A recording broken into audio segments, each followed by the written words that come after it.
Muchas gracias. Quisiera comenzar agradeciendo la invitación, señor rector, el hecho que esté aquí yo en esta universidad donde tuvieron, la verdad, la gentileza de designar al maestro ad vitam hace algún tiempo, con Héctor Raúl Solís, que tuve también la ocasión de estar hace tiempo, unas semanas en la Universidad de Guadalajara con una distinción enorme y donde él tuvo unas palabras muy gentiles, y con Katia de Artigues, con quien hemos tenido varios procesos bien interesantes en la Suprema Corte con todos estos asuntos que tienen que ver con las personas con discapacidad. Y me siento muy contento, muy agradecido con mis compañeros del Poder Judicial, con todos ustedes. Voy a la pregunta. Yo lo que comienzo haciendo en este ensayo es algo que puede parecer simple, inclusive simplón, y me parece que no lo es. Y es primero definir de qué hablamos cuando hablamos de Estado de Derecho. Yo encontré al menos 4 experiencias de uso de la expresión que son bien diferentes y son así. La experiencia del siglo XVIII inglés, del rule of law, donde lo que significaba es que el monarca, la aristocracia y lo que era una burguesía o un pueblo en general estaban sometidos a las mismas normas jurídicas. El rule of law de los franceses a finales del siglo XVIII y comienzos del XIX, donde significaba que las leyes valían iguales para todos y que la supremacía estaba en la ley. El rule of law de los alemanes a finales del siglo XIX, donde lo que quieren es un proceso de unificación de una Alemania que estaba compuesta de una gran cantidad de organizaciones políticas, y el rule of law del consenso de Washington, donde lo que al final de cuentas que se quiere es que los contratos valgan y sean ejecutables. Entonces, si hablamos de rule of law, nos encontramos con un enorme problema, o hablamos de Estado de Derecho, y es ¿a qué estamos dispuestos a llamarle Estado de Derecho? Podría suceder que si levantáramos una encuesta en este salón y yo les dijera, apunten en un examen así de 4 opciones múltiples lo que usted entiende por rule of law o Estado de Derecho, probablemente no, o tendría una opción libre para que cada quien desarrollara en prosa lo que le pareciera, encontrarían después respuestas diferenciadas. Entonces creo que hay un problema bien importante en saber a qué estamos dispuestos a llamarle, y esto parece que es menor y no lo es, porque el sector empresarial podría decir que es una cosa, el sector político es otra, los académicos otra, los liberales otra, los que tengan un pensamiento más de izquierda otra, y así me sigo. Entonces hay un gran problema, en primer lugar, en hacerlo. Y segundo, alguien podrá decir, bueno, pues qué cosa tan tonta está diciendo este señor, porque lo que es el Estado de Derecho está en la Constitución, y las cosas no son así. Están las reformas del presidente Cárdenas, las del presidente Alemán, las del presidente Lamadrid, Salinas, Cedillo, Fox, las del presidente Peña. No sé si son buenas o malas, no me voy a referir a eso, simplemente son estratos diferenciados que significan cosas distintas. Y cuando uno quiere extraer una razón de rule of law, de Estado de Derecho, de la Constitución, encuentra disposiciones que le dan preeminencia a un aspecto y otras que le dan preeminencia a otro. ¿Qué tiene que ver ciertos elementos de economía de mercado con una planeación democrática del desarrollo? ¿Qué tiene que ver ciertas formas de intervención del Estado en la economía con libertad de comercio que hay en otras? Entonces, ahí hay tensiones bien interesantes que las damos como si el texto fuera, el texto constitucional, de una lectura única, de una lectura plana, y eso no es así. Entonces, ahí hay un primer problema conceptual de decir, y regreso, ¿de qué hablamos cuando hablamos de Estado de Derecho? Para no ocupar el tiempo, para hacer esto más dinámica, dejaría esto, y si te parece, Katia, tú nos coordinas, lo podríamos ir profundizando. Pero sí me gustaría que nos quedáramos con esta idea básica de que no todos hablamos de lo mismo, aunque usemos todos el mismo lenguaje. Sí, no hablamos todos de lo mismo. Yo me acuerdo mucho de una entrevista que le hice al ministro Cosío. Puede ser los reglamentos de tránsito y otras reglamentaciones de esa sociedad tan regulada como lo es Estados Unidos.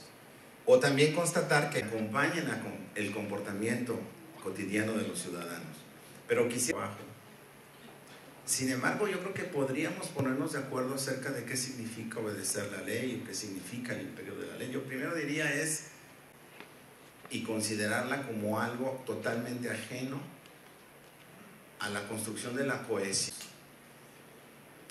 Y que ese podría ser un buen punto de partida. Otro, digamos por contraste, esencia étnica, racial, o un hombre providencial todopoderoso, o un partido hegemónico, tendríamos que reconocer que... Y el acatamiento en parte voluntario de la ley, no por temor a la represalia de no cumplir la ley, se vuelve parte de nuestra unidad nacional. Sí, muchas gracias. A ver, quisiera poner una analogía que creo que nos va a servir a todos, más allá de si somos o no somos creyentes, cada quien aquí está en su condición desde luego de fe, pero sí quisiera poner este tema. Hay una idea del Antiguo y del Nuevo Testamento. ¿Cuánto tiempo pasó para que se estabilizara y se generaran unos textos canónicos? Están los evangelios apócrifos, ciertas cosas que se toman de unos textos y no. Tardó muchísimos años, muchísimos siglos, varios siglos pues, en llegar a decir, estos son los libros del Antiguo Testamento, estos son los libros del Nuevo Testamento y tenemos estos textos. Eso véanlo ustedes el tiempo que toma. Y esto es bien interesante si hacemos una analogía laica. ¿Por qué? Porque lo que toma de tiempo en definir que lo que vamos a tener como ordenación de nuestras conductas y de la conducta política está en unos textos y no en otros textos, es un asunto central. Esto es bien interesante. Las constituciones tienen 200 años en estar en el mundo, no más, no es una invención que estuviera... Hombre, había constituciones atenienses y eso está bastante bien descrito por Aristóteles y Poli, pero es un problema distinto. El texto como modernidad es una construcción razonablemente reciente. Primer gran problema. Segundo problema, muchas personas pensaban que había fugas o posibilidades de fugas de los textos constitucionales y había ahí autores que para quienes estudian derecho como Carl Schmitt o Ferdinand Lassalle o ciencia política les conocen muy bien. Entonces había fugas, es decir, sí, lo que nos interesa puede ser que esté en el papel, pero no es lo relevante lo que esté en el papel. Esto tiene muchos menos años, probablemente tiene 50, 60, 70 años en el mundo de haberse estabilizado la idea de que el marco de regulación política y jurídica está en las constituciones. Entonces ya llevamos dos problemas bien interesantes. Tercero, si ya logramos saber que lo que nos va a regular como vida está en este texto, y solo en este texto, por supuesto que todos queremos que este texto diga lo que nosotros queremos que diga, y no diga lo que nuestros contrincantes o contendientes o enemigos diga lo que dice que dice. Entonces yo voy a decir, la auténtica, la única, la canónica es la que yo digo. Y lo que ustedes leen no está bien leído. ¿Por qué? Porque la coma, el punto, la historia, Venustiano Carranza, o Juan de las Pitas, lo que ustedes quieran, eso no está en el texto. Solo está lo que yo digo. Entonces, ¿qué es lo que hemos encontrado? Y esto es bien reciente, una disputa por los textos. ¿Qué textos? Los que logramos establecer en un periodo de depuración, en los que logramos de definir como continentes de todo el sistema político jurídico, para después empezar una tercera disputa por la lectura de los textos. Y este es un asunto que a veces lo damos por asumido. Y no es lo mismo leer la Constitución que interpretada de la Cueva Burgoa a la Constitución que años después interpreta Carpizo o a la Constitución que los autores más recientes pueden estar leyendo. Entonces, vean la enorme complejidad que hay en este mismo sentido en cuanto a qué es Constitución y qué leemos de Constitución. Hoy no tenemos disputas por lo que sí está y no está en la Constitución. Hoy tenemos disputas sobre los métodos de interpretación y sobre los resultados de los ejercicios interpretativos. Y esto es un asunto de verdad central. ¿Quieren ustedes una prueba de esto? Vean un asunto importante en la Corte, no asuntos ordinarios, asuntos importantes, y verán que hay ocasiones en que los 11, leyendo los 11 que tenemos razones buenísimas, estamos llegando a interpretaciones muy diferentes. Y esto no es infrecuente. Tenemos votaciones de 7-4, 8-3, en fin, lo que ustedes quieran llamar. O tenemos 11 votos concurrentes, aun cuando hay unanimidad. ¿Qué es lo que está indicando esto? Que hay una diversidad en este mismo sentido. Ahora, voy a tomar 2 minutitos y ofrezco una disculpa para el segundo asunto que dice Katy. Yo he hecho una analogía en términos medioambientales y les pido que los tomen como metáfora o analogía. Imaginen que, y todos sabemos que es la atmósfera, ya sabemos, la biosfera, la estratosfera, y así me podría seguir viendo todo esto. Imaginen solo metafóricamente que existe algo que le pudiéramos llamar una noomósfera, una esfera del nomos, una esfera de la juridicidad. ¿Quién en este país se ocupa de la noomósfera? Nadie. ¿Por qué? La Corte resuelve conflictos. La Corte no está para hacer el orden jurídico, sino para resolver los conflictos que vienen. El órgano legislativo no tiene el tiempo, las capacidades técnicas, que coincido en eso, ni la visión general de construcción, sino el desarrollo de sus competencias constitucionales. El Procurador General de la República y los procuradores de los estados tienen que meter gente a la cárcel. El consejero jurídico, el presidente o los consejeros tienen que satisfacer las competencias del gobernador o del presidente de la República. Entonces, ¿quién mira al orden jurídico como totalidad? Nadie lo mira. En otros órdenes jurídicos existe la Secretaría de Justicia, y esa es la función de las secretarías. Nosotros no la tenemos. ¿Por qué? Porque se comportaron tan mal los secretarios de Justicia de finales del Porfiriato, que en un artículo transitorio de la Constitución de 17 dice: no habrá Secretaría de Justicia, como prohibición de aquello que resultó tan mal, porque andaban encima de los jueces y andaban encima de la Corte, y bueno, aquello fue muy fatídico. En una analogía, algo como los consejos de la judicatura. A los que son de casa ya lo entendí. Entonces, el asunto ahí tiene sus cosas. Bueno, pero regresando al tema ya en serio, no hay alguien que mire al orden jurídico como totalidad, que lo trate de arreglar, que vea qué necesitamos como legislación dentro de 20 años, 10 años, qué vienen nuevas tecnologías, qué tenemos que prever y arreglar. Hoy decíamos con la magistrada presidenta de aquí del Tribunal Superior: quien quiere enterarse del derecho familiar en México y vea el Código Civil no se va a enterar de nada. Nada es nada. ¿Por qué? Porque si se quieren enterar de cómo soy en el sistema general de relaciones familiares, tienen que ir a la jurisprudencia, para bien y para mal, pero tienen que ir a la jurisprudencia. Entonces, hay cosas que hay que estar pensando, recreando, imaginando, y eso no tenemos un órgano en el país que piense lo que el orden jurídico va a requerir en los próximos años. Estamos creciendo increíblemente en el número de juzgados, pero los juzgados siguen haciendo lo mismo. ¿De verdad todo lo que va a los litigios tiene que ser litigio? ¿O habrían formas mucho más inteligentes, mucho más compasivas, mucho más empáticas, si ustedes quieren, de resolver conflictos? Ahí hay unos problemas increíbles, pero nadie piensa en un orden jurídico como nomose, sino lo presentamos como construcción de normas, resolución de conflictos y después acumulación de los conflictos en litigios, y uno y otro hasta 50,000, 100,000. Bueno, muy bien, eso me parece que no está funcionando. No estamos teniendo esa capacidad como de desarrollo para resolver problemas. Entonces sí, una nueva instancia. Yo creo que en la instancia... ¿Dependería de dónde? ¿Cómo te la imaginas? Pues yo me la imaginaría, digamos, la Secretaría de Justicia tienen un grado de autonomía de los poderes ejecutivos, pero que imaginan, insisto. Por ejemplo, pensemos todos estos casos de cambios tecnológicos, y lo decía muy bien el rector, y veníamos conversando en el camino como ingeniero. Yo admiro cada vez más a los ingenieros, de verdad. No porque usted sea ingeniero, pero también por eso. Es el rector. Entonces, no, también por eso, porque ustedes resuelven problemas, no acarician problemas, no contemplan problemas, no describen problemas, no se encariñan con los problemas, no filosofan, resuelven problemas.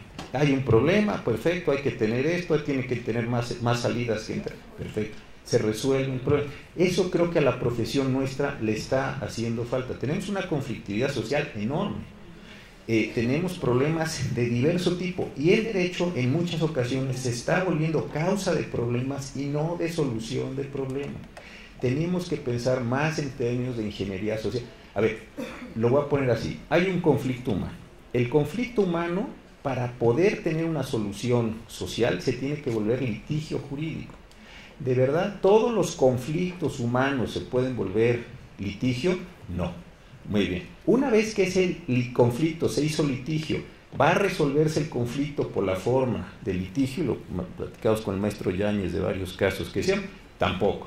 Bueno, entonces al final de cuentas, ¿qué es lo que estamos haciendo? Metiendo una gran cantidad de conflictos sociales a unas formas bastante acartonadas, porque hace mucho tiempo que no le damos una pensadita a esto, para que las deforme, produzca una solución y después se nos diga que esa es la solución óptima porque esa es la solución que el orden jurídico produjo. Pues sí, tú y yo conocemos casos que fueron ustedes por cosas y les salió fatal, o salió una cosa que, oiga, yo no vine por eso, yo venía por aquel. Pues muy bien, pero esto es lo que la máquina produce y esto es lo que la máquina arroja.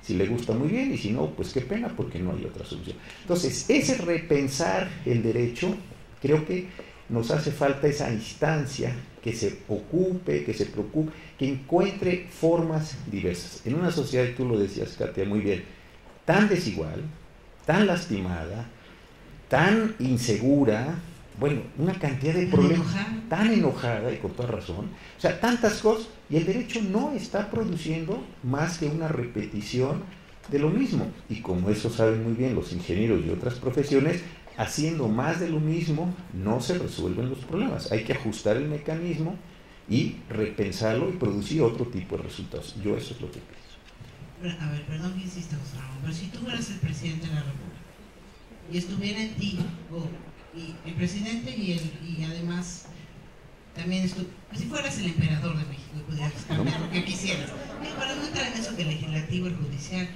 ¿qué propondrías? ¿Una Secretaría de Justicia? Si yo pudiera hacer lo que quisiera regresar a los años de esa foto, que no sé de dónde se la sacaron, pero estoy sumamente interesado, porque es cuando entré a la preparatoria, pero porque es una muy buena foto y les agradezco mucho que la hayan encontrado. Yo lo que haría es, de verdad, pensaría en la construcción de una Secretaría de Justicia y le diría, usted, señor, no haga operación cotidiana, no se agote en la operación, no lleve juicios, eso está el consejero, no procese gente, eso está el procurador, usted, mi amigo, constituya ese grupo y piense en qué, en cómo resolvemos problemas. Con cosas sofisticadas, nuevas como Big Data, o cosas mucho más simples, lo decíamos, hable con los litigantes, hable con la gente que está en la experiencia, hable con la gente que de la experiencia puede hacer propuestas para que ustedes me digan cómo todos estos temas que no tienen una buena solución jurídica la tengan, estos temas que no deben tener solución jurídica la tengan, es decir, hay que pensar, pero si ese funcionario lo pongo a hacer operación y ese funcionario lo pongo a litigar y lo voy a abrumar de cosas y al tercer día el pobre sujeto va a tener que hacer operaciones repetitivas porque sobre eso recae su responsabilidad. Ese me parece que es un sujeto que dentro del gobierno lo haría. Y si tuvimos capacidad para hacer algo tan grande, más allá de si nos gusta o no, no me voy a meter en eso, como reforma educativa, como reforma energética, yo creo que sí se pueden hacer reformas grandes en materia de justicia. Otra cosa que yo veo, y lo digo con el mayor de los respetos, que siempre es un pretexto para faltar el respeto, pero es una forma de decirlo, que es, hay que hacer mejores leyes. La factura de la legislación nacional ha decaído considerablemente. Entonces, insisto, lo que debiera ser solución se vuelve problema, porque uno lee y dice, quién sabe qué, usted que lee, yo leo A, yo leo Z, y de eso vamos a tratar de racionalizar prácticas cotidianas de los seres humanos, de eso no va a salir, simplemente vamos a hacer. Y algo que después me gustaría muchísimo regresar, y otra vez que lo dijo el señor rector, un órgano que una vez que cambie la ley, genere las capacidades para poder aplicar. Una ley buena hace o impone verbos, medir, pesar, saltar, lo que sea, llevar, tramitar, siempre hay verbos. ¿Cómo yo, que tengo 20 años, 10 años, 30 años haciendo lo mismo, me generan verbos nuevos, o sea, acciones nuevas mediante una ley, y me piden que mañana, porque apareció en el diario oficial, yo amanezca como un tipo listísimo y sepa hacer? Oiga, a mí nadie me capacitó, yo llevo 30 años haciendo lo mismo. ¿Cómo quiere usted que yo haga algo? ¿Quién me entrena? ¿Quién me capacita? Si además de las 12 horas de trabajo, y lo platicábamos con los compañeros del Poder Judicial, 12 horas, entro a las 9, me voy a las 8, y encima quiere que me capacite. Mire, eso tiene un sentido de irrealidad. Entonces, ¿qué voy a hacer? Con una nueva ley, las mismas cosas que estaba haciendo antes. No va a transferirse, no va a modificarse la experiencia, y no vamos a tener ninguna capacidad. Muy bien. A ver, rector. No vamos a seguir dejando todo, pues, a decir, es una gran reforma del poder. Pues ha habido otras reformas de todo, pero no del poder. O sea, nosotros seguimos teniendo, hasta ahora, un andamiaje, tú me corriges, o aquí los que están aquí, un andamiaje constitucional que lo construimos para un régimen de partido hegemónico de Estado. Pero no hemos construido la andamiaje constitucional que reclama un sistema de pluralidad política como el que vivimos. Urgencia de la desigualdad, de la pobreza, de la inseguridad, y por otro la construcción de un Estado de Derecho, de una nación menos corrupta, más en la narrativa de la unión de la ley. ¿Cómo juntamos estas fuerzas? Mira, yo estuve en esto que dice Héctor Raúl, yo estuve durante un tiempo tratando de definir, y me ayudó el doctor Sarucán y algunos amigos, si la naturaleza humana es buena o es mala. No he llegado, y lo digo con toda franqueza, a una conclusión. Hay personas que consideran que parte de la naturaleza humana, como parte de un proceso evolutivo, consiste en ir superando a los contrincantes. Hay ahí toda una corriente biológica importante. Otros equilibran esto con cultura, etc. Yo desde luego no soy experto, fueron lecturas que estuve yo haciendo durante un tiempo, y no me quisiera meter en ese tema porque si no vamos a acabar en un asunto del que yo no manejo completamente, y es un asunto, ese sí es fascinante. Ahora, ¿qué es lo que yo observo en términos de Estado de Derecho?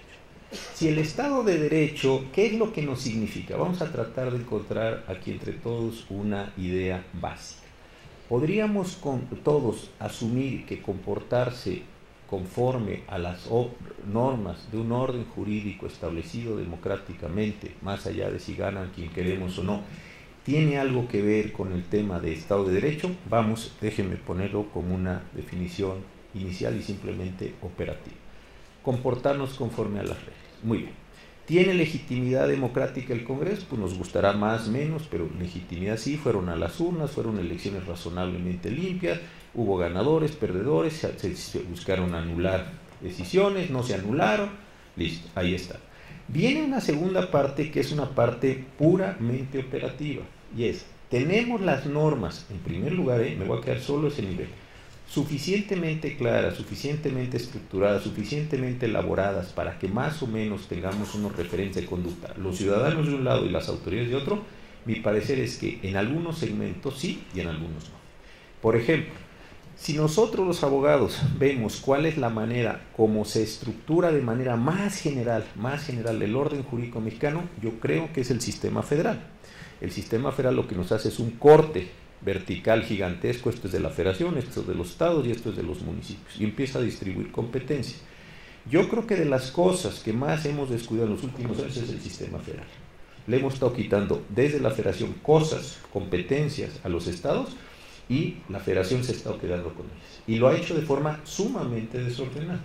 Para quienes están en la materia penal, saben que la relación federación-estados en materia de seguridad es muy peculiar. Y en los delitos, voy a poner 3 ejemplos simples: trata de personas, secuestro y delincuencia organizada, son 3 modelos distintos. Entonces, hay cosas que la federación hace y los estados hacen diferentes en secuestro, trata y crimen organizado. ¿Qué te lleva a eso? A una dificultad operativa extraordinaria. Entonces, ahí ya tienes un problema.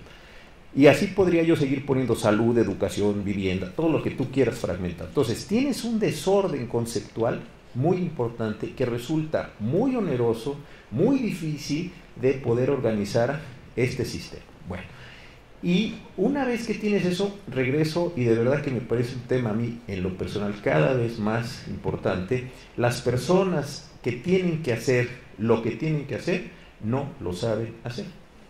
Y eso es una función de nosotros, las autoridades.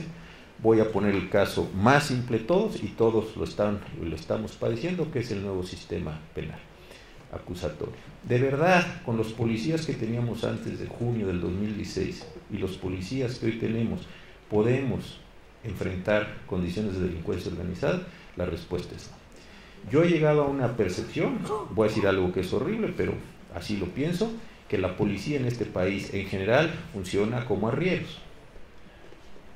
La policía sirve, quítense de para allá, súbanse para acá, no se suban aquí, bájense para acá. Para eso sirve la policía. Pero si queremos que vaya escena de crimen, que haga cadena y custodia, que se pare en una audiencia, son personas que les pagamos 9,000 pesos, Milenio decía hace 2 semanas, y que en general, ya sé que hay cuerpos más sofisticados, tienen secundaria. Entonces, con 9,000 pesos de secundaria, queremos que sean CSI. Es complicado. Que vayan a una audiencia y dice, a ver, señor juez, usted... Bueno, no dice esto, es fantástico. No los menosprecio, al contrario, los compadezco, por ejemplo, porque nadie les ha enseñado nuevas atribuciones. Esos son los policías. Luego vamos a los forenses. Luego va, y así nos corremos la cara. Entonces, imaginamos un mundo padre, porque ya no iba a haber presuntos culpables, ya íbamos a hacer cosas súper interesantes. Y, mejor las leyes cambiaron, nos faltó enchufar bien el Código de Justicia, el Código Nacional de Procedimientos Penales con la ley de amparo, en fin, ahí hay problemas técnicos. Pero no le enseñamos a nadie, o le enseñamos a pocos, o le enseñamos a algunos a hacer cosas que tienen que hacer. Entonces, ¿qué pasa? Y yo regreso a tu pregunta, que es muy importante, Katia. ¿Qué haría yo? De verdad, tomaría segmentos de la realidad y diría, trabajemos con pequeños segmentos de la realidad. ¿Por qué? Porque estas macroideas fantásticas de que todo se va a transformar, no se va a transformar.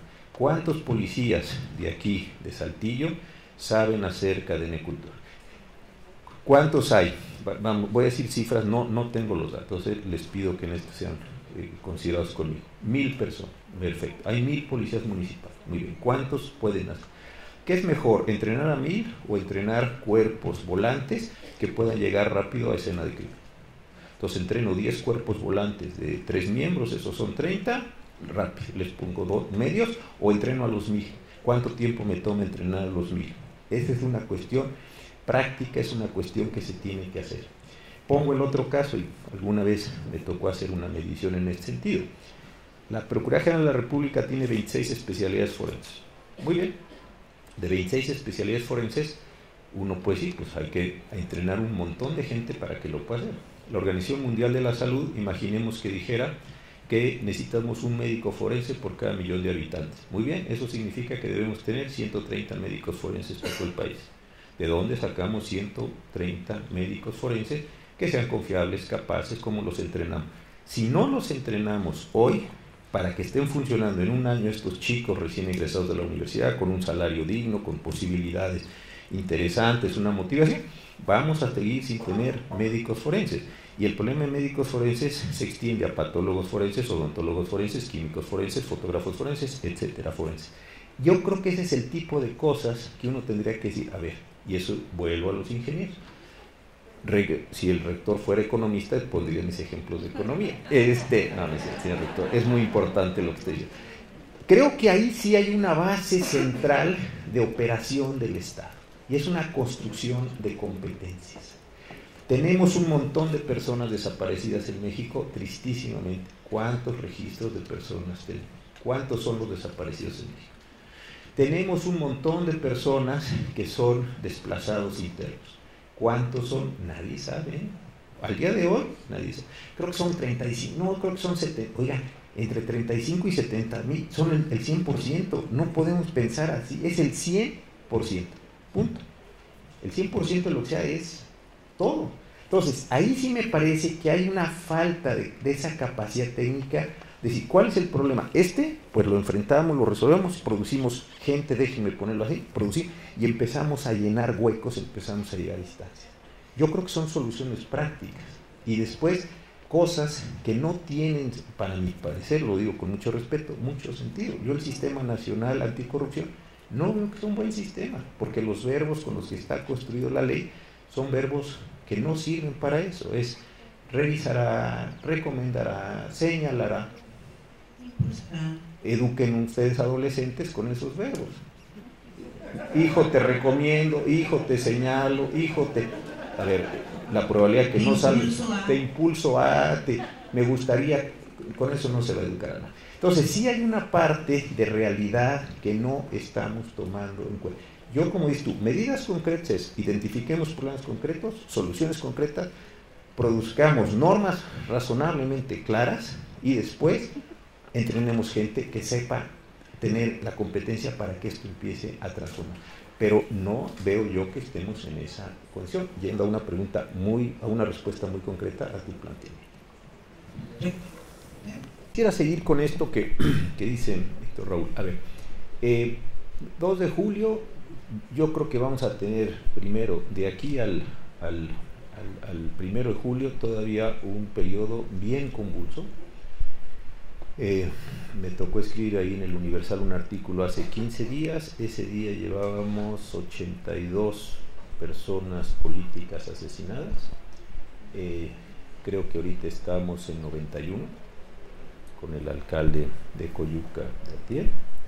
Estamos en una situación, me parece, de una enorme violencia, un sistema previo de eliminación de contrincantes, que es parte de lo que dice Héctor Raúl, de una fuerza enorme, posibilidades interpretativas simples, como yo mato a mis contrincantes políticos porque quiero el cargo, o posibilidades interpretativas mucho más complejas, como yo mato a mi contrincante político para que mis rivales en la delincuencia no se hagan de la fuerza policíaca del municipio y consecuentemente tenga yo que enfrentarme a la banda contraria más a la policía. Cualquiera de las dos, yo no tengo una respuesta exacta sobre el fenómeno, pero me parece que es un problema muy grande el que estamos viviendo, y esto se va exacerbando. Entonces creo que vamos a tener de aquí una condición. Segundo, creo que coincido también con él, me parece que vamos a tener un conflicto postelectoral grandísimo, salvo que se dé un margen muy grande y que haya una madurez en los actores. Pero si se acorta el margen de las elecciones, sobre todo la presidencial, me parece que hay un postelectoral. Ahora, resueltos estos temas, que esto ya, visto los recursos y todo, estará como para el mes de septiembre, ahí me parece que sí teníamos que tener una enorme condición.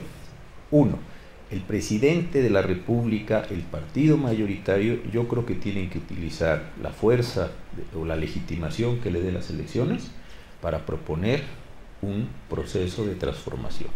Para eso fueron a las elecciones y para eso ganaron las elecciones.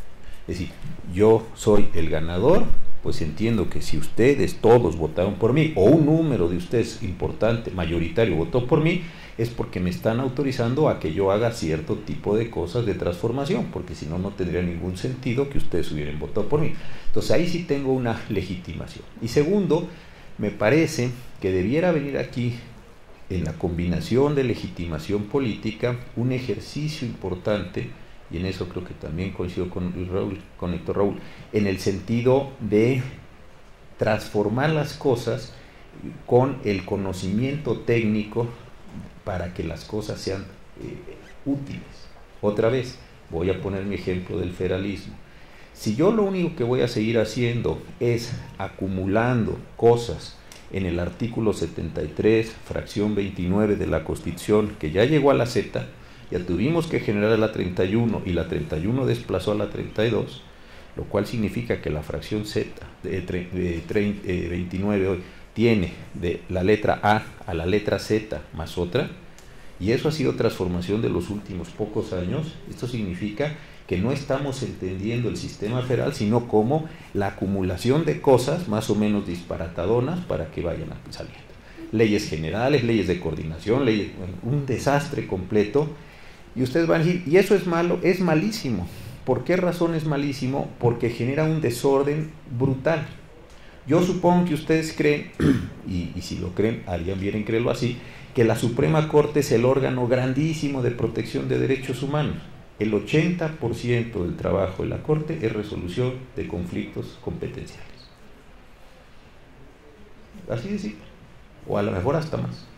Y corran la medición, no por derecho, contra derecho, sino por competencia. Píldora del día siguiente, la da la federación, la del estado o del municipio. Ese es el problema. No es qué es la píldora, qué función tiene, si la niña a la que tuvo el desafortunadísimo incidente de violar, ese no es el tema es, la debía haber dado la federación, el estado o el municipio. ¿Y a través de qué órgano? De la Secretaría de Salud, del DIF municipal. O sea, es el desorden, no es el problema de la píldora, El caso de aborto que tuvimos, más allá de las creencias de cada quien, yo no me meto en eso. De Jalisco, ¿era competencia de Jalisco o era competencia de la federación? Y así me puedo seguir poniéndole ejemplos. Aquí hay gente del Poder Judicial, sobre todo los federales en amparo, ¿Por qué el 14 y el 16 siguen siendo artículos, sobre todo el 16, de batalla de todos los días? Porque son problemas competenciales. Y eso es lo que estamos dilucidando todos. Entonces, ¿hay un desorden generalizado en el sistema federal? Sí hay un desorden generalizado. Y eso está impidiendo que esto funcione, porque son reglas que deben ordenar conductas humanas, no ponernos ahí condiciones de idealización. Y son, insisto, problemas de estos. Si alguien que llega después de un tortuoso proceso postelectoral ejerce su legitimidad política en el sentido de resolver problemas, me parece importantísimo. La Ciudad de México, en la conurbación que tiene, o aquí abajo la laguna donde estaremos mañana, tiene unos problemas enormes. ¿De verdad podemos resolver problemas de conurbación entre la Ciudad de México, Estado de México e Hidalgo con convenios de coordinación, que es lo que nos permite la Constitución? ¿De veras con esos convenios vamos a resolver los problemas de 20 y tantos millones de personas? Esto es un chiste. Esto es un chiste. Tenemos que generar alguna autoridad que tenga una posibilidad de reordenar flujos de personas, flujos eléctricos, contaminaciones, basura, lo que tienen ustedes en Guadalajara, en la zona de Zapo.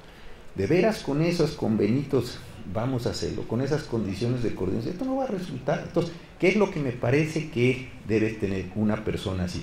Tener, como dicen ahora, aplicar su capital político, su capital de legitimación política para decir, hagamos cosas que resuelvan problemas reales. Temas de agua, basura, los de la cotidianidad, y luego los problemas de seguridad, así.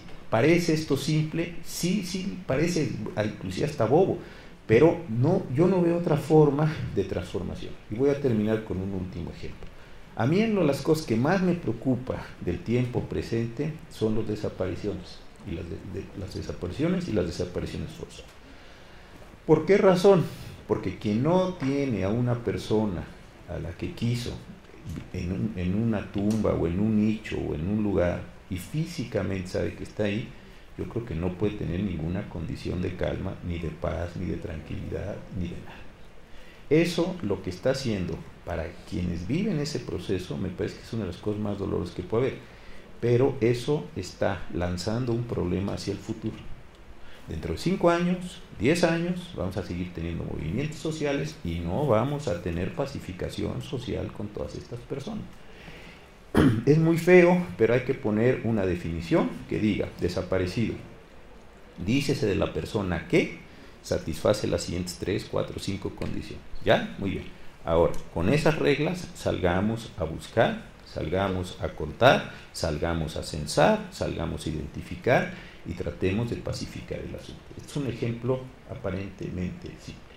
Pero si no hacemos eso hoy, en un ámbito tan triste que nos está de veras, y no es cursi la expresión, desgarrando como sociedad, dentro de 15 años tendremos otros tipos de movimientos, otros tipos de fenómenos que nos van a recordar que hace 15 años esta generación no hizo su trabajo y que vamos a seguir postergando. Así como eso, me puedo seguir poniendo cosas. Entonces, para mí, ¿cuál sería una combinación ideal?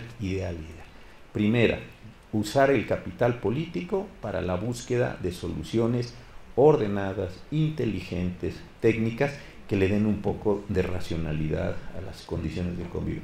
Si el capital político se usa para permanecer en el poder, para maltratar a los contrincantes, que es lo que decía Héctor Raúl, bueno, pues entonces me parece que abonaremos simplemente a los políticos. Si se quieren generar soluciones técnicas sin invertir capital político, no van a pasar la reforma. Ahí me parece que hay una combinación virtuosa, la única que yo veo posible. Igual hay otras y yo tengo una visión muy pequeña de las cosas, pero no veo mucho más que se pueda hacer en este mismo sentido, porque se nos están acumulando muchos y graves problemas. Como verán, podremos... Este joven te quiere decir algo. Aquí.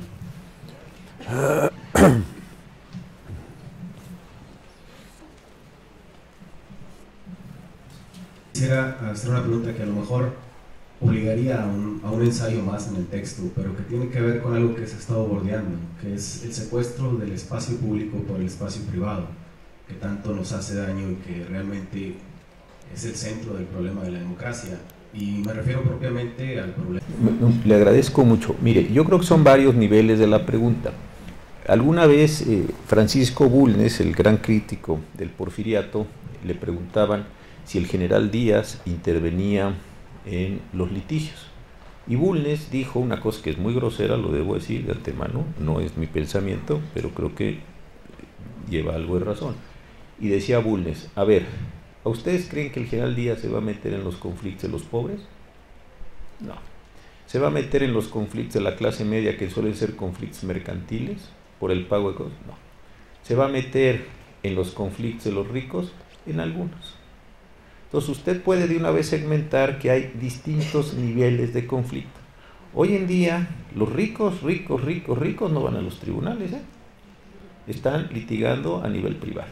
Tienen árbitros privados, hay todo un sistema de apropiación del litigio en los tribunales, básicamente en Nueva York, o en París, o en Londres, etcétera, donde no litigan en estos tribunales. Entonces esas son otras cosas. Tienen que regular aquí con la ley de telecomunicaciones, etcétera. ¿Por qué? Porque son regulaciones que establece el Estado. Pero los grandes pleitos de ellos no están en nuestros tribunales. Entonces, usted puede sacar todo ese componente bastante. Luego, una parte muy importante de litigios que no son de los grandes ricos, pero son Pemex, CFE, etcétera, que tienen que ver con compañías muy grandes, también se están yendo a arbitraje. Esta es una forma de desnacionalización, si vale decirlo así, de la jurisdicción nacional. ¿Por qué? Porque se fijan cláusulas arbitrales, y si no se fijan las cláusulas arbitrales no hay contrato. Entonces, ahí también ya tiene usted, no pienso que esté bien, simplemente estoy describiendo un fenómeno que está bastante bien medido. Se está extrayendo litigio de nuestras cosas. Entonces, ¿qué es lo que está quedando como litigio nacional? Desde luego los actos contra la autoridad nacional, pues porque la autoridad nacional es la que actúa contra uno. Eso. Y segundo, un montón de conflictos que se están presentando en el país. De esos conflictos, un porcentaje altísimo de los litigios, pues, son prácticamente repeticiones. Son juicios que yo no estoy muy seguro, muy claro, si debieran estar en tribunales. Y voy a poner los juicios, por ejemplo, que tienen que ver con el ISSSTE o con el Seguro Social, donde se van a litigar pensiones de una persona que trabajó 30 años, ¿de veras vamos a irle a litigar a la persona esto en un litigio gigantesco al Tribunal de Justicia Administrativa y luego al directo por pagarle 15,000, 20,000, 30,000 pesos? Yo creo que ahí hay formas muy distorsionadas del litigio. Entonces, eso podría quedar también fuera. Muchos conflictos, a mi parecer, podrían mediarse. Hoy lo platicábamos con la magistrada presidenta y con algunos otros compañeros. Muchos conflictos uno los ve y dice, ¿para qué están estos señores aquí? Lo platicamos también con el maestro Yáñez. ¿Para qué vinieron a litigar? Les va a ir peor en el litigio con nosotros que si lo hubieran arreglado ustedes allá afuera. Yo hay veces que digo, pues, si quieren venir, pues está en todo su derecho. Pleitazos entre el municipio A contra el estado B. Tuvimos un pleitazo hace mucho, sacó hasta una editorial en Universal del asunto y todo. ¿Cuánto cree que costó el litigio? Ganando el municipio, 15,000 pesos. Yo dije, con los pasajes y las comidas que se dieron los abogados aquí hubieran pagado el litigio, hombre, con los puros pasajes. Entonces, hay una parte muy distorsionada en este sentido.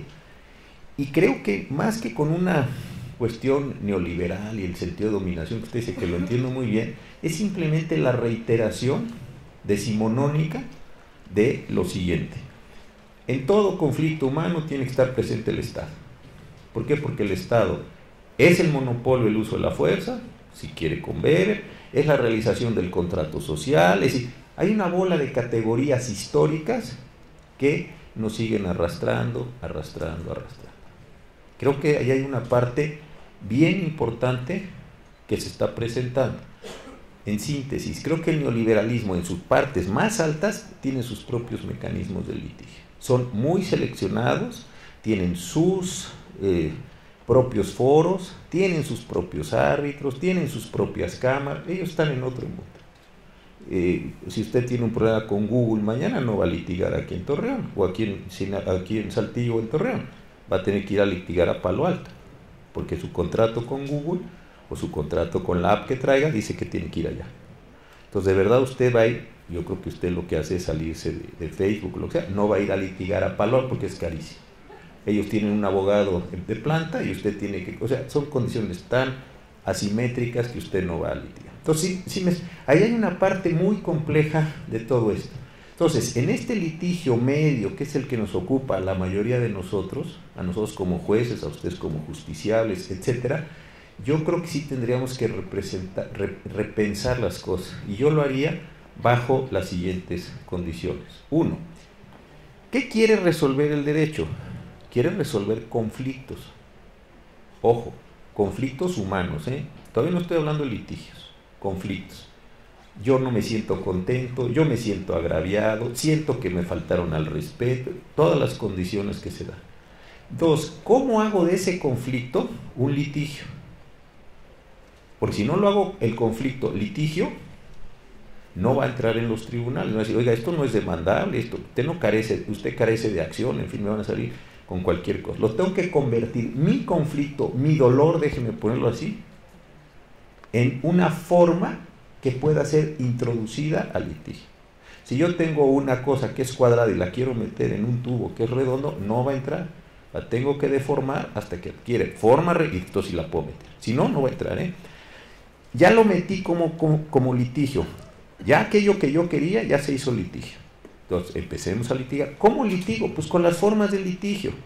Oiga, es que yo sé, señora, hay una litis y hay unas pruebas y hay unas reglas de valoración, hay unos alegatos y hay una sentencia. Hay una apelación y luego hay un amparo directo y a lo mejor llegan a la corte. Lo que se resuelva en el litigio satisface lo que era el conflicto original de usted, sí o no. A veces sí y a veces no. ¿Por qué? Porque como se tuvo aquello que distorsionar, queda distorsionado el resultado. Entonces, no todo litigio resuelve el conflicto.